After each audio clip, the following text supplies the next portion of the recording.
యేసుక్రీస్తు పుట్టుక ద్వారా స్త్రీకి దక్కిన గొప్ప స్థానం ఏంటి అంటే, యేసుక్రీస్తు వంశావళిలో స్త్రీల పేర్లను చేర్చి పురుషులతో పాటు స్త్రీకి కూడా స్థానం కల్పించడం స్త్రీకి దక్కిన గొప్ప విజయం. హల్లెలూయా! ఎంత ఆశ్చర్యం అంటే, పురుషాధిక్యత కలిగిన యూదుల వంశావళిలో స్త్రీల పేర్లు చేర్చడం అనేది మామూలు విషయం కాదండి. ఎందుకంటే మన బైబిల్లో ఏ వంశావళిని చూసినా, బైబిల్లో ఉన్న 66 పుస్తకాలు మొత్తం తీసి చదవండి, అక్కడ రకరకాల వంశావళిలో మనకు కనబడతాయి. ఏ వంశావళిలో చూసినా మనకి ఎక్కడ కూడా స్త్రీ ప్రస్తావన రాదు. ఎందుకంటే అసలు స్త్రీకి వంశ హక్కే లేదు. కానీ ఆ అవరోధాన్ని యేసయ్య వంశావళి కొట్టివేసి పురుషులతో పాటు స్త్రీకి కూడా స్థానం కల్పించడమే యేసయ్య పుట్టుక ద్వారా స్త్రీకి కలిగిన గొప్ప స్థానము. హల్లెలూయా! హల్లెలూయా! అంతేకాదు, యేసయ్య పుట్టుక ద్వారా స్త్రీకి దగ్గర ఇంకొక స్థానం ఏంటో తెలుసా? ఈమె అన్యురాలు, ఈమె విగ్రహారాధికురాలు, ఈమె పుట్టు క్రైస్తవురాలు, ఈ స్త్రీ పాపము స్త్రీ, ఈ స్త్రీ నీతిమంతురాలు అనే భేదాలు అడ్డుగోడల్ని కూడా యేసయ్య జనం తర్వాత ఆ భేదాలు అడ్డుగోడలు కూల్చబడ్డాయి. హల్లెలూయా! అదెలా అని మీరు నన్ను అడిగితే, మీరు మత్తయి సువార్త 1వ అధ్యాయంలో చూస్తే, ఆ 1వ అధ్యాయంలో మనందరికీ బాగా తెలుసు ఏముంటుంది. ఆ 1వ అధ్యాయంలో చెప్తారా ఎవరైనా? ఏముంటుంది? యేసుక్రీస్తు వంశావళి ఉంటుంది. అయితే అనంతరికి మనకు బాగా తెలుసు. కానీ ఆ యేసుక్రీస్తు వంశావళిలో మీకు అక్కడ 5 రకాల స్త్రీలు కనబడతారు. ఎంతమంది? 5 స్త్రీలు కనబడతారు. ఈ 5 స్త్రీలలో ఒకదానికి ఒకరికి ఏమాత్రము సంబంధం ఉండదు, ఏమాత్రము పొంతన ఉండదు. ఈ 5 స్త్రీల విషయం మనం చూసుకుంటే అందరినీ డిఫరెంట్ స్టోరీ. ఒకరి స్టోరీకి ఏమాత్రం కూడా మనం కంపేర్ చేయలేం. అలాంటి 5 రకాల స్త్రీలని యేసుక్రీస్తు వంశావళిలో అక్కడ చేర్చడం జరిగింది. బైబిల్ మొత్తంలో మీరు ఎన్నో రకాల వంశావళులు ఉంటాయి, అన్ని చదవండి, ఎక్కడా కూడా అక్కడ స్త్రీ ప్రస్తావన అనేది రాదు. కానీ యేసయ్య పుట్టుక ద్వారా స్త్రీకి దగ్గర గొప్ప స్థానం ఏంటంటే యేసుక్రీస్తు వంశావళిలో స్త్రీల పేర్లను చేర్చడమే. హల్లెలూయా! అయితే యేసుక్రీస్తు వంశావళిలో చేర్చబడిన ఆ 5 స్త్రీలు ఎవరు, అసలు వాళ్ళ స్టోరీ ఏంటి, వాళ్ళని ఆయన యేసుక్రీస్తు వంశావళిలో ఎందుకు చేర్చుకున్నాడు అనేది ఒకసారి మనం గమనిద్దాము. అందులో మొదటి స్త్రీ ఎవరో చూద్దాం రండి. మత్తయి సువార్త 1వ అధ్యాయము 3వ వచనం.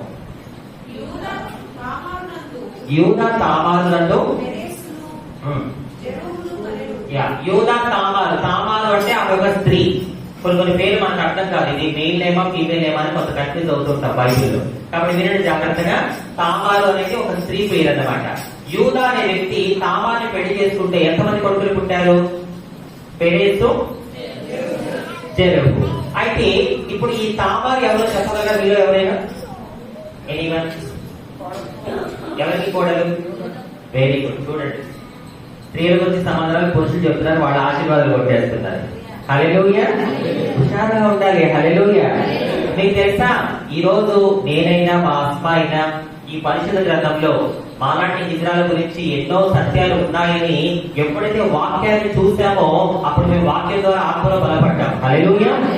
అలాగే మీరు కూడా వాక్యంలో స్త్రీల గురించి దేవుడు ఎన్ని విషయాలు చెప్పారో మీరు తెలుసుకుంటేనే మీరు ఆత్మలో బలంగా తయారవుతారు. హల్లెలూయా!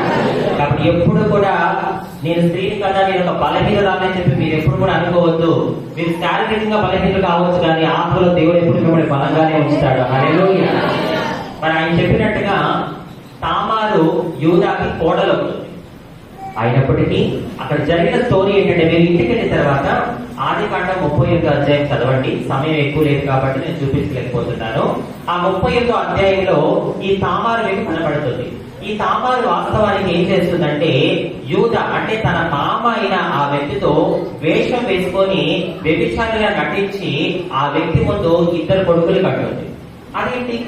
తామారు తన సొంత మామతో ఆ విధంగా చేసింది కదా, ఆమె తప్పు చేసింది కదా. మరి ఆమె పేరు యేసుక్రీస్తు వంశావళిలో మొదటి పేరుగా ఎలా ఎంచబడింది అని అంటే, వాస్తవానికి విషయం ఏంటంటే, తామారికి వివాహమైన తర్వాత ఆమె భర్త కొన్నాళ్ళకే చనిపోతాడు.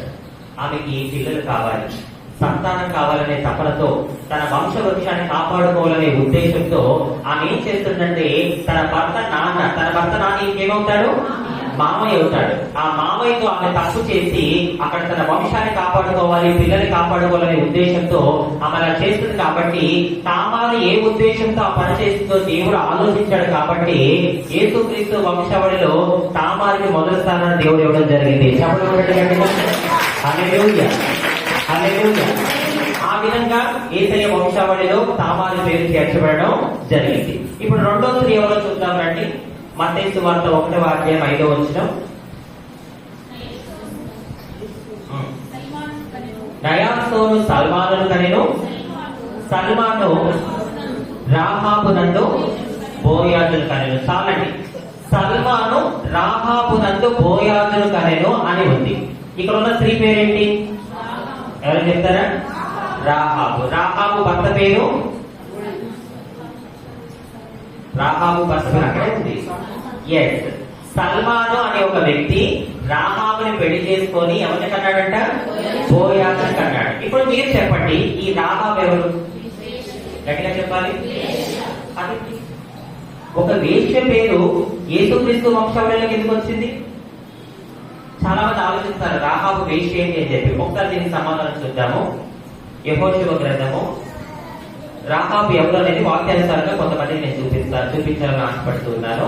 యెహోషువ గ్రంథము 2వ అధ్యాయము 1వ వచనం.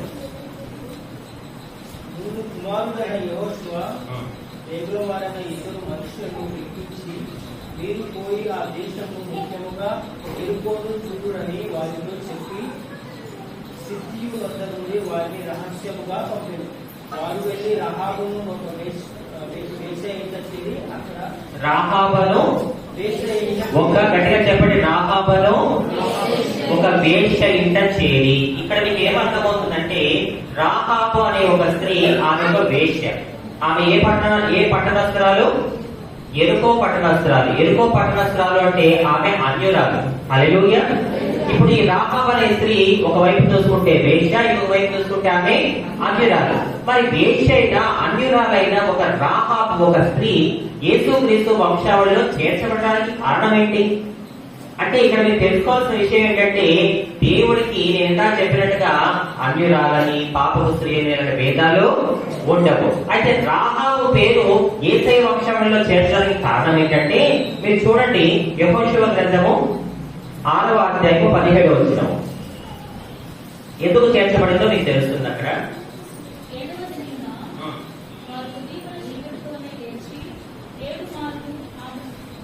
యెహోషువ గ్రంథము 6వ అధ్యాయము 17వ వచనము.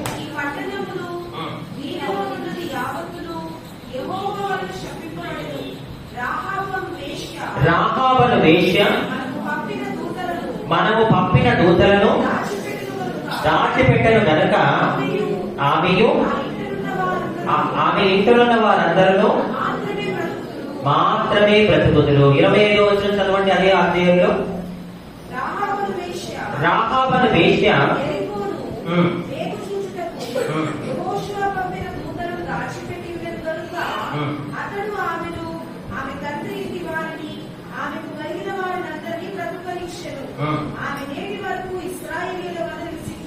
చప్పటి కొడుతూ గట్టిగా హల్లెలూయా. అయితే ఇప్పుడు ప్రశ్నకు సమాధానం చూద్దాం. రాహాబు అనే ఒక వేశ్య, రాహాబు అనే ఒక అన్యురాలు యేసుక్రీస్తు వంశావళిలో చేర్చబడడానికి కారణం ఏంటంటే, ఎప్పుడైతే దేవుడు ఎరుకో పట్టణాన్ని నాశనం చేద్దాం అనుకుంటాడో అప్పుడు యెహోషువ 2 వేగుల వారిని ఎరుకో పట్టణాన్ని చూడమని పంపిస్తాడు. ఆ ఎరుకో పట్టణాన్ని చూడడానికి వచ్చిన ఆ 2 వేగుల వారికి ఎవరు సహాయం చేస్తారు? రాహాబు సహాయం చేసి వాళ్ళకి ఏ హాని జరగకుండా వాళ్ళని దాచిపెట్టి వాళ్ళకి చాలా రక్షణ కల్పిస్తుంది. అందుకే దేవుడు అక్కడ చాలా అద్భుతంగా ఏం చేస్తాడో తెలుసా? ఎరుకో పట్టణాన్ని అంతా కూడా అగ్ని చేత కాల్చివేస్తాడు. కానీ రాహాబుకి ఆమె కుటుంబానికి ఏ హాని జరగకుండా దేవుడు ఆమెను కాపాడతాడు. హల్లెలూయా, హల్లెలూయా. ఎప్పుడైతే రాహాబు దేవుడు గొప్పతనం తెలుసుకుందో తన చిత్తంలో ఉన్న ప్రజలకు సహాయం చేసిందో వెంటనే దేవుడు అనుకున్నాడు, ఈమె వేష అయితే నాకేంటి, ఈమె అన్యురాలైతే నాకేంటి, నా పనిలో ఈమె కూడా పాలిభాగస్తురాలు అయ్యింది, ఈమె నా పనికి సహకరించింది, కాబట్టి ఖచ్చితంగా ఈమె నేను కాపాడాలి అని చెప్పి ఆమెని, ఆ కుటుంబాన్ని, ఆ పట్టణంలో అందరూ నాశనం అయిపోయినా సరే దేవుడు మాత్రం తనకి, ఆమెకి, ఆ కుటుంబానికి ఏ హాని కూడా జరగకుండా కాపాడుతాడు. హల్లెలూయా. అయితే ఆ తర్వాత రాహాబు ఏం చేస్తుందో తెలుసా? వాస్తవానికి నేను ఒక పాపపు స్త్రీని, ఈ ఎరుకో పట్టణంలో నేను కూడా కాలి బూడిదైపోవలసిన దాన్ని, అలాంటి నన్ను దేవుడు కాపాడాడు. నన్ను కాపాడమే కాకుండా నా కుటుంబాన్ని కూడా కాపాడాడు. నేను ఎప్పుడో చచ్చిపోవలసిన దాన్ని, అయినా దేవుడు నన్ను కాపాడాడు. కాబట్టి ఈ దేవుడు గొప్పతనం నేను తెలుసుకున్నానని అప్పటి వరకు పాపంలో గడిపిన ఆమె పాపాన్ని విడిచిపెట్టి మంచిగా బ్రతకడం జరుగుతుంది.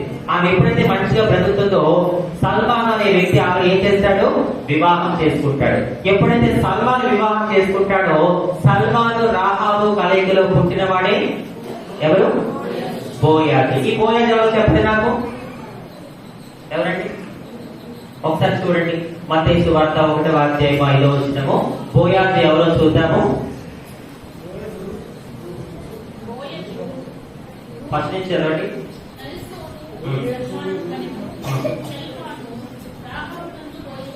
షల్మాను రాహాబునందు బోయాజును కనెను. ఇప్పుడు రాహాబు కొడుకు ఎవరు? గట్టిగా చెప్పండి. బోయాజు అని చెప్పండి. బోయాజు. రాహాబు కొడుకు పేరేంటి? బోయాజు. నెక్స్ట్ చదవండి. బోయాజు రూతునందు ఎవరిని? ఎస్. ఇప్పుడు చెప్పండి, బోయాజు రాహాబుకి ఏమవుతాడు? బోయాజు రాహాబుకి ఏమవుతాడు? మళ్ళీ డౌట్ పడుతున్నారేంటి? ఏమవుతాడు? కొడుకు అవుతాడు. ఇప్పుడు ఈ బోయాజు ఎవరికి భర్త? రూతుకి భర్త. అప్పుడు రాహాబు కొడుకు బోయాజు అయినప్పుడు, బోయాజు భార్య రూత్ అయినప్పుడు, రూతు రాహాబుకి ఏమవుతుంది?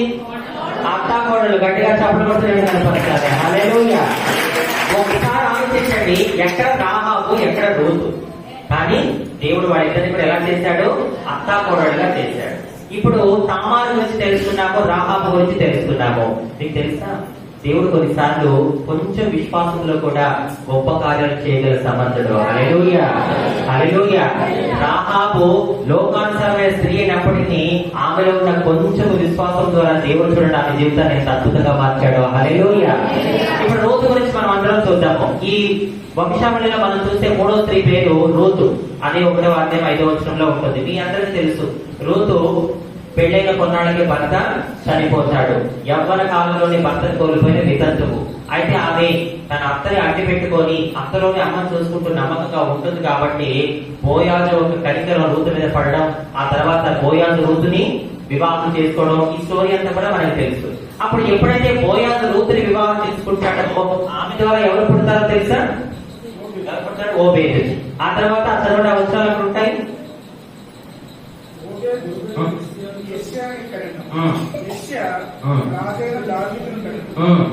చాలండి. ఇప్పుడు చెప్పండి, దావీదు రూతుకి ఏమవుతాడు? అక్కడ మీరు చూసుకుంటే మీకు అర్థమవుతుంది. దావీదు రూతుకి ఏమవుతాడు? ఏమవుతాడు? ముని మనవడా, మనవడా? రూతు కొడుకు పేరు ఓబేదెదు. ఓబేదెదు కొడుకు పేరు యెషై. ఇప్పుడు దావీదు వాళ్ళ నాన్న యెషై కదా, యెషై రూతుకి ఏమవుతాడు? మనవడు అవుతాడు. ఇప్పుడు యెషై వాళ్ళ కొడుకు ఎవరు? దావీదు. దావీదు అప్పుడు రూతుకి ఏమవుతాడు? ముని మనవడు అవుతాడు. అప్పుడు కొడుకు గట్టిగా దేవుడు. హల్లెలూయా. ఒక గొప్ప మహారాజు దావీదు మహారాజు గురించి మనం ఎన్నోసార్లు జ్ఞాపకం చేసుకుంటాం. కానీ ఆ గొప్ప మహారాజు ఎవరికి ముని మనవడు? రూతుకి ముని మనవడుగా ఉన్నాడు. అప్పుడు రూతు దావీదుకి ఏమవుతుంది? మీ భాషలో చెప్పండి, ఏమంటారు మీరు? తాతమ్మ, జేజమ్మ ఏదో అంటారు కదా, ఏదో ఒక అమ్మ, మొత్తానికి ఏదో ఒక అమ్మ చెప్తారు కదా, ఆ తాతమ్మో జేజమ్మో. రూతు దావీదుకి తాతమ్మ గాని జేజమ్మ గాని అవుతుంది. చూడండి, రూతు జీవితం కూడా మనం చూసుకుంటే ఆమె యొక్క భర్త చనిపోయాడు, విధవ స్త్రీ. కానీ దేవుడు ఈమె విధవ స్త్రీ అని చెప్పి ఆయన ఎక్కడ కూడా పక్షపాతము చూపించలేదు. విధవ స్త్రీ అయినప్పటికీ కూడా బోయాజు కనికరం ఆమెకు పడేలా చేసి ఒక చక్కటి వ్యక్తి ఆమెను పెళ్లి చేసుకోవడమే కాకుండా ఆమె వంశముల నుంచి 4వ తరములో దావీదు అనే ఒక గొప్ప మహారాజును దేవుడు లేపడం జరిగింది. హల్లెలూయా. హల్లెలూయా. అక్కడ తామారు మామతో తప్పు చేసింది. కానీ అక్కడ ఎందుకు తప్పు జరిగిందో దేవుడు అక్కడ ఆలోచించాడు. ఇక్కడ రాహాబు చూసుకుంటే పాపపు స్త్రీ, అన్యురాలు, అయినా సరే దేవుడు ఆమె కుటుంబాన్ని కాపాడి ఆమె వంశంలో నుంచి ఇప్పుడు దావీదు రాహాబుకి ఏమవుతాడో చెప్పండి. దావీదు రాహాబుకి ఏమవుతాడు?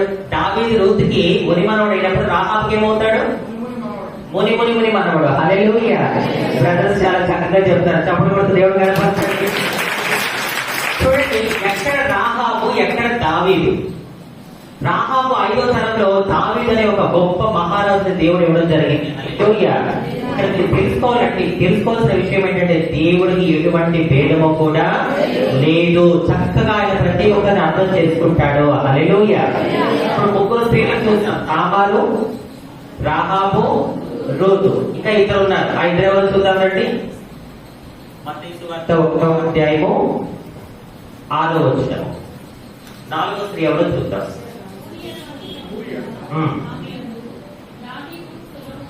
ఊరియా భార్యగా నుండిన, ఇప్పుడు మీరు చెప్పండి, ఊరియా భార్య పేరు ఏంటి? ఎవరండి? బెత్షెబా. Very good. ఒకసారి సందర్భాన్ని చూద్దాము. 2వ సమూయేలు. ఈ ఊరియా ఎవరు? ఈ ఊరియా పేరు యేసుక్రీస్తు వంశావళిలో 4వ స్త్రీగా ఎందుకు ఎక్కబడిందో చూద్దాం. 2వ సమూయేలు 11వ అధ్యాయము 2-3 వచనాలు.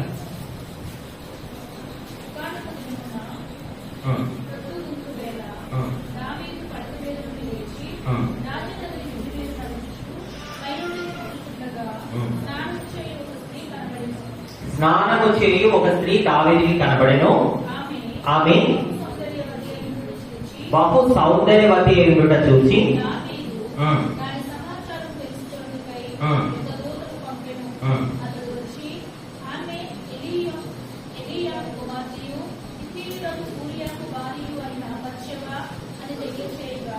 ఇప్పుడు చెప్పండి, ఊరియా భార్య పేరేంటి? గట్టిగా చెప్పాలి అందరూ. బెత్షెబా. ఊరియా భార్య పేరు బెత్షెబా. అయితే మీ అందరికీ కూడా ఈ స్టోరీ తెలుసు. దావీదు ఎందుకు అక్కడ తప్పు చేస్తాడు, ఎలాంటి సందర్భంలో తప్పు చేస్తాడో మనందరికీ బాగా తెలుసు. కారణం ఏంటంటే దావీదు యుద్ధానికి వెళ్లకుండా ఇంట్లో ఒంటరిగా ఉండడం చాలా తప్పు. ఒంటరిగా ఉన్నప్పుడే అపవాది పాపం చేయడానికి ప్రేరేపణ ఇస్తూ ఉంటాడు. బ్రదర్స్, మీరు కూడా వినండి. ఎప్పుడైతే మనము ఒంటరిగా ఉంటామో, మనం చేయాల్సిన పని ఒకటి ఉన్నప్పుడు ఆ పని చేయకుండా మనం ఎప్పుడైతే ఒంటరిగా ఉంటామో, ఆ ఒంటరితనంలోని సాతాను మన చేత పాపం చేయించే ప్రేరేపణ చేస్తూ ఉంటాడు. వాస్తవానికి ఆ రోజు దావీదు యుద్ధానికి వెళ్లకుండా ఇంట్లో ఒంటరిగా ఉన్నాడు. సరే, ఒంటరిగా ఉన్నాడు, సరే. ఒంటరిగా ఉన్న దావీదు పక్కన యుద్ధం జరుగుతుంటే ఏం చేయాలి? ప్రార్థన చేయాలి, దేవుడిని స్తుతించాలి. కానీ అలా చేయకుండా దావీదు ఏం చేస్తాడంటే ఇంట్లోనే కాలక్షేపం చేస్తూ ఉంటాడు. ఆ కాలక్షేపం చేస్తూ కిటికీ పక్కకి వెళ్ళగానే అక్కడ ఒక స్త్రీని చూస్తాడు. అనుకోకుండా ఒక స్త్రీని చూస్తాడు. అప్పుడు ఏం చేయాలి దావీదు?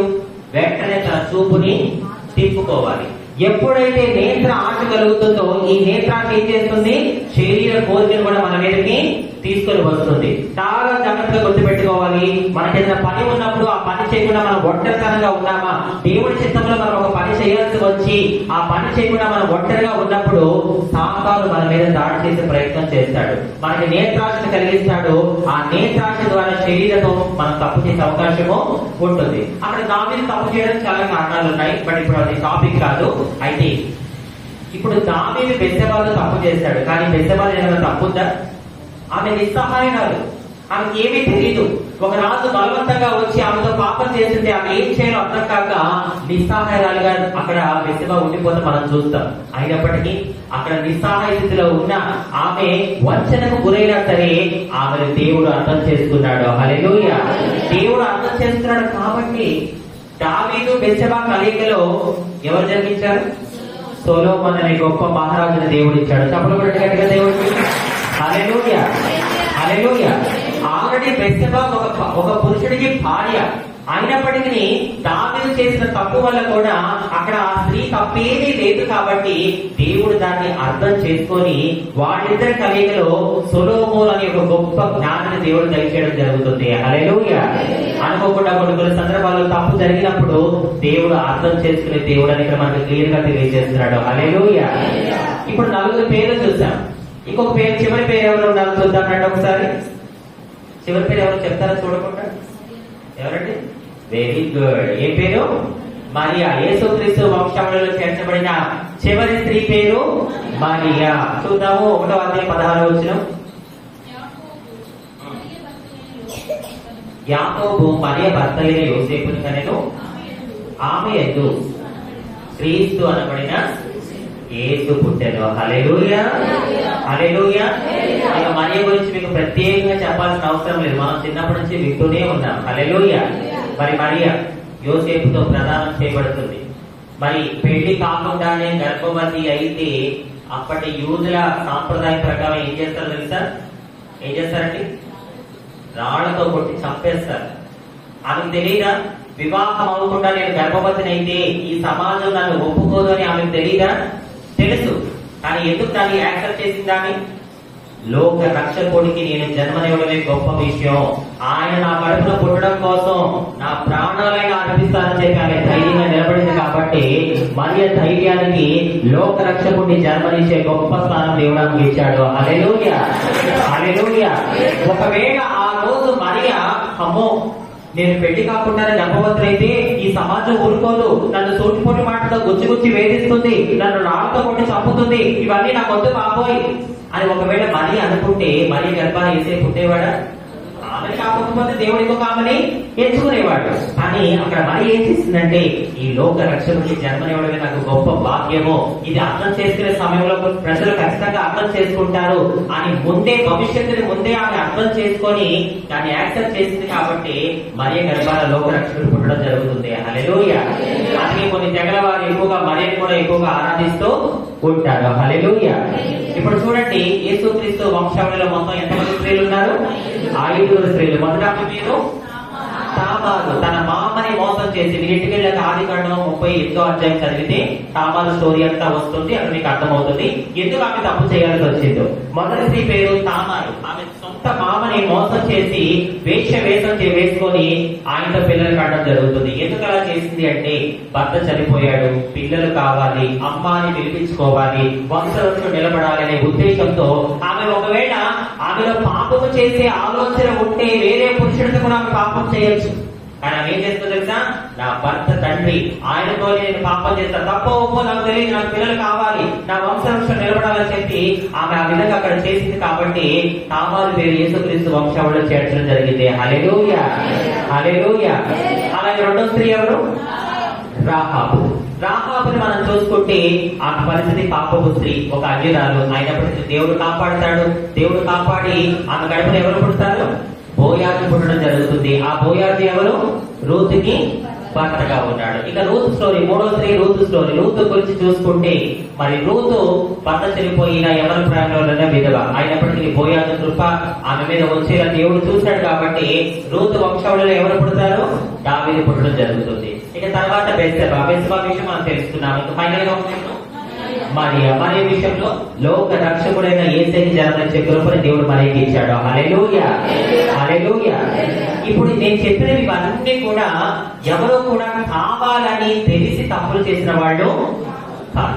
ఆయా సందర్భాల ప్రకారం, ఆయా పనుల ప్రకారం అక్కడ జరగాల్సిన పనులు ఆ విధంగా జరిగాయి. కాబట్టి దేవుడు అక్కడ వాళ్ళని అర్థం చేసుకున్నాడు. హల్లెలూయా, హల్లెలూయా. ఒక మాట చెప్పినా, ముఖ్యంగా స్త్రీలకు చెప్తున్నాను, బ్రదర్స్ మీరు కూడా వినండి. దేవుడు మనల్ని అర్థం చేసుకునే దేవుడు. హల్లెలూయా. మన మీద ఒక తప్పు చేస్తే నువ్వు తప్పు చేశావు అని చెప్పి మనుషులు మనల్ని ఏరేటి చూపిస్తారు, కాకులతో పొడిచాడు పొడుస్తారు. కానీ దేవుడు మాత్రం అలా చేయడు. మనల్ని అర్థం చేసుకునే దేవుడు, మన గురించి ఆలోచించే దేవుడు. హల్లెలూయా. ఒక ఎగ్జాంపుల్ చెప్పనా మీకు? పాపం చేసిన స్త్రీని చాలా మంది ఏసే దగ్గర తీసుకొని వచ్చి అక్కడ ఏం చేద్దామనుకున్నారు? ఆమెని రాళ్ళతో కొట్టి చంపుదామనుకుంటారు. కానీ ఏసే ఏమన్నాడు తెలుసా? ఏమన్నాడు ఏసయ్య? నీలో పాపము చేయని వాడు మొదట ఈమె మీద రాయి వేయి. మనుషులేమో ఈమె పాపం చేసిన స్త్రీ అని చెప్పి చంపుదాం అనుకుంటే, మనిషి చేసిన దేవుడు ఏమంటాడు తెలుసా? మీలో తప్పు చేయని వాడు మొదట ఈమె మీద రాయి వేయండి. అంటే అక్కడ అర్థం ఏంటంటే ఆ స్త్రీ ఎందుకు పాపం చేయాల్సి వచ్చిందో అది దేవుడు ఆలోచించాడు. ఏ పరిస్థితులు ఈమె చేత ఈ పని చేయించాయో, ఏ దుర్మార్గుడు ఈమెని ఊపిలోకి లాగాడో, ఏ ఆర్థిక ఇబ్బందులు ఈమె చేత ఈ విధంగా చేయాల్సి వస్తాయని చెప్పి దేవుడు మాత్రమే ఆమె గురించి ఆలోచించాడు. ఆయన మాత్రమే ఆమె అర్థం చేసుకున్నాడు. హల్లెలూయా, హల్లెలూయా. ఆయన అర్థం చేసుకున్నాడు కాబట్టి వెంటనే వాడితో అన్నాడు, మీలో తప్పు చేయని వాడు మొదట ఈమె మీద వేయండి. ఒకళ్ళని వేశారా? ఎందుకేదో తెలుసా? వాళ్ళల్లో కొంతమంది ఆమెతో పాపం చేసిన వాళ్ళే ఉన్నారు.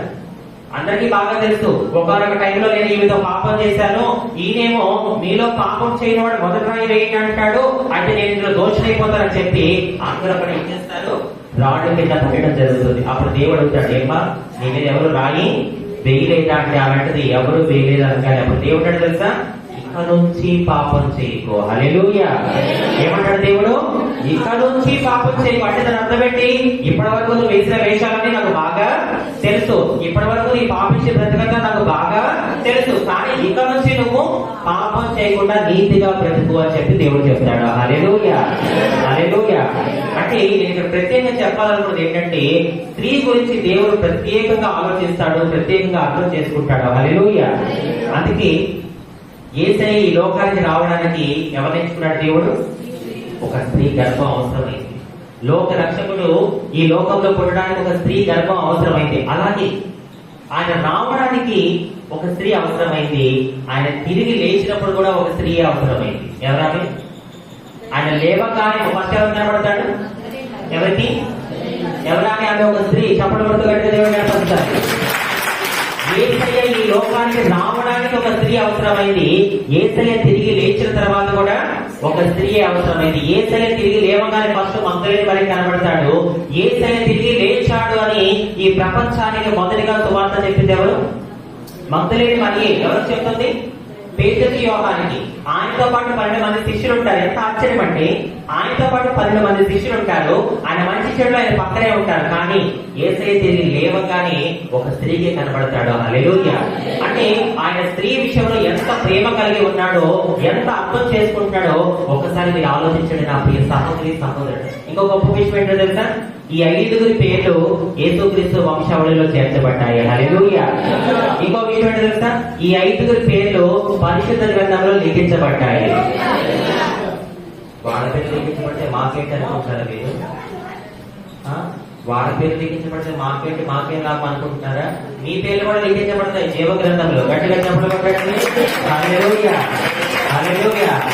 వాళ్ళ పేర్లు యేసుక్రీస్తు వంశావళిలో ఉన్నాయి, వాళ్ళ పేర్లు బైబిల్లో ఉన్నాయి. మాకేంటని అనుకుంటారా? బాధపడద్దు, మీ పేర్లు కూడా దేవుడు జీవ గ్రంథంలో లిఖింపజేయును గాక. ఆమేన్, హల్లెలూయా. మరి దేవుడు ఈ వాక్యాన్ని మనందరి జీవితంలో ఫలింపజేయును.